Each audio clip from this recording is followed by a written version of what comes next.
નમસ્કાર। શું તમે કોઈ ઇન્ડસ્ટ્રી કે ફેક્ટરીના માલિક છો અથવા તો કોઈ એવી પોઝિશન પર છો કે જ્યાંથી તમે લીગલ કમ્પ્લાયન્સીસ જુઓ છો? તો આ રીલને છેલ્લે સુધી જોજો।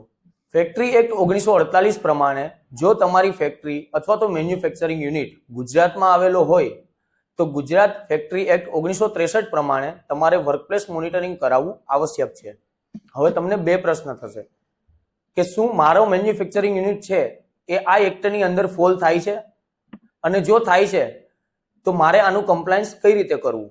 તો સાંભળો, ફેક્ટરી એક્ટ પ્રમાણે આપનો મેન્યુફેક્ચરિંગ યુનિટમાં વીજળીનો ઉપયોગ થતો હોય અને 10 થી વધુ લોકો 12 મહિનાથી વધુ સમયથી કાર્યરત હોય, અથવા તો તમારા યુનિટમાં વીજળીનો ઉપયોગ નથી થતો અને 20 થી વધુ લોકો 12 મહિનાથી વધુ સમયથી કાર્યરત હોય તો તમે આ ફેક્ટરી એક્ટના ક્રાઇટેરિયામાં ફોલ થાવ છો।